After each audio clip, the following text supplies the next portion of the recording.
Hello friends, this is future academy and I am Shashank. आज हम discuss करेंगे Panama papers leak के बारे में। ये आज का बहुत बड़ा इशू है क्योंकि इसमें लगभग वर्ल्ड के बहुत बड़े इंडस्ट्रीज और पॉलिटिशियंस शामिल हैं। तो हम इसके बारे में डिस्कस करेंगे और जानेंगे कि एक्चुअली ये है क्या।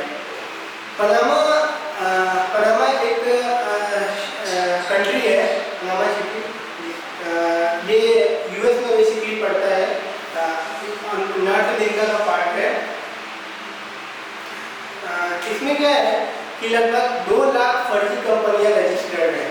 फर्जी कंपनियां मतलब ये है कि ये एक्चुअल में एग्जिस्ट नहीं करती है, इसका केवल बैंक अकाउंट है। ये काम कैसे करता है हम इसके बारे में जानेंगे। एक्चुअली होता क्या है कि इसमें जो इंडस्ट्रीज होते हैं वो अपना टैक्स बचाने के लिए ऐसे कंपनीज ओपन करते हैं।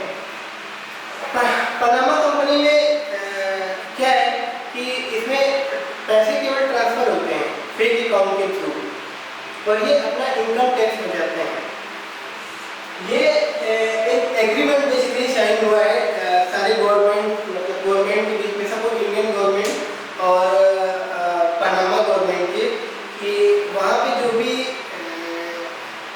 कंपनी या कोई भी कंपनी खुलेंगे तो उनकी कंपनी के मालिक के नेम, एड्रेस या बाकी जो भी इंफॉर्मेशन है उसे सेव रखा जाएगा, सिक्योर रखा जाएगा और उसे किसी को डिस्क्लोज नहीं करेंगे।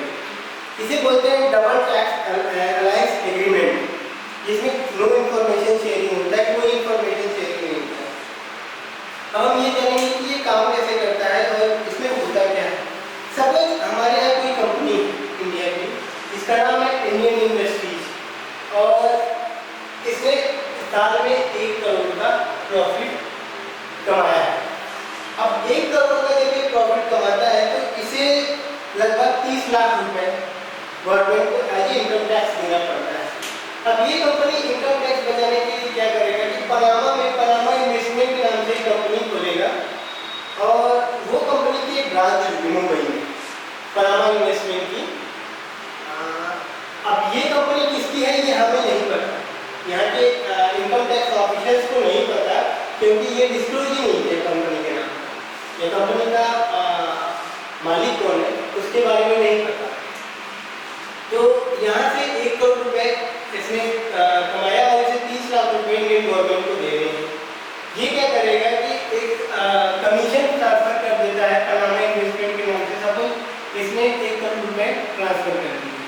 अब 1 करोड़ रुपए ट्रांसफर कर दिए ये कमीशन के रूप में, तो इसे यहाँ पे कोई टैक्स नहीं देना। अब 1 करोड़ रुपए पनामा इन्वेस्टमेंट में चले गए। पनामा इन्वेस्टमेंट क्या करेगा कि इसे अपने हेडक्वार्टर जो कि पनामा में होगा वहाँ पे ट्रांसफर कर देगा और वहाँ पे ट्रांसफर कर देगा। इस कंट्री में जो इनकम टैक्स है वो बहुत कम देना पड़ता है, सपोज 5% देना पड़ रहा है, तो इसे 5 लाख रुपए इसने कंपनी को वहाँ की गवर्नमेंट को ट्रांसफर कर दिए। 5 लाख रुपए से ट्रांसफर कर दिए पनामा को और बाकी 95 लाख रुपए बचे इसके। अब ये 95 लाख रुपए को इंडिया में वापस इन्वेस्टमेंट करेगा एक उसी की कंपनी है बनने की जिसकी भी है ये इंडियन इंडस्ट्री पनामा इन्वेस्टमेंट, तो भारत स्टेट के नाम से वहाँ से एफडीआई के रूप में 95 लाख रुपए इंडिया में आते हैं। अभी जब 95 लाख रुपए इंडिया में आते हैं तो इंडियन गवर्नमेंट को लगता है कि हमारे पास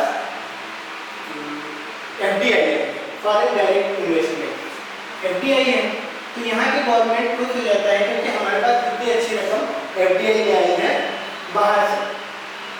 लेकिन ये एक्चुअली यहाँ का ही है और ये यहाँ से ही गया है, तो ऐसे हमारे गवर्नमेंट को सीधे 30 लाख रुपए का लॉस हुआ।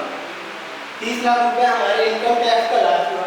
तो ऐसे ये काम करता है पनामा और इसमें लगभग बहुत बड़े मिनिस्टर्स, पॉलिटिशियंस और इंडस्ट्रीज आए हैं, जिसमें आपका सी जिनपिंग, व्लादिमीर पुतिन का भी नाम है, पाकिस्तान के नवाज शरीफ का भी नाम आया हुआ है यहाँ अमिताभ बच्चन, ऐश्वर्या राय का भी नाम आया हुआ है इस लीग में। तो ऐसे ये काम होता है और ऐसे लॉस होता है हमारा। इस पे अभी भी चल रहा है। सिमिलरली एक होता है सेम डायरेक्ट ट्रांसफर प्रोसेसिंग या ट्रांसफर प्रोसेसिंग करते हैं, ये भी सेम ऐसे ही काम करता है। एक्चुअली हमारे यहाँ इंडिया में जो सबसे ज़्यादा एफडीआई आती है वो आती है मॉरिशस से। मॉरिशस एक बहुत छोटा सा कंट्री है और वहाँ से सबसे ज़्यादा एफडीआई आती है, जबकि वो कंट्री इतना ज़्यादा इकोनॉमिकली स्ट्रॉन्ग भी नहीं है। क्योंकि एक सोचने वाली बात है कि इतना इन्वेस्टमेंट आता कहाँ से है। तो वो भी एक प्रोसेस होता है फंड ट्रांसफरिंग या direct transferring. Direct transferring same इसी टाइप का मेथड है। इसमें क्या होता है कि सपोज कि कोई भी कंपनी है लाइक पेप्सिको। पेप्सिको ने क्या किया कि उसने 1 लाख का पेप्सिको ने 1 लाख रुपए का लगभग ये पेप्सी उसने ट्रांसफर कर दिया मॉरिशस को। मॉरिशस का जो ब्रांच है वहाँ पे उसने पहुँचाया 1 लाख रुपए का, ठीक है। मॉरिशस को गया। अब मॉरिशस ने क्या किया कि यही 1 लाख रुपए का जो भी पेप्सी है उसे फिर इंडिया वाले ब्रांच पे पेप्सिको के 10 लाख रुपए में दे दिया। तो यहाँ पे इसे यूएस से दिया। यूएस पे सपोज कि यहाँ पे इसे अब इसने बहुत कम का इसने पेप्सी इतना ट्रांसफर किया या बेचा है तो इसे यहाँ पे टैक्स बहुत कम देना पड़ेगा। सेम यहाँ पे अब क्या हुआ कि यहाँ पे इसने 10 लाख का ट्रांसफर किया, यहाँ पे टैक्स चार्जेस बहुत कम होते हैं तो इसलिए इसको 10 लाख में बेचा, तो यहाँ पे उसे टैक्स कम देना पड़ा और यहाँ पे इसने 10 लाख रुपए का सीधे ट्रांसफर किया 1 लाख की यूएस गवर्नमेंट में। तो इससे कंपनी को अच्छा खासा मुनाफा होगा, जो भी पेप्सिको कंपनी। तो ऐसे हमारा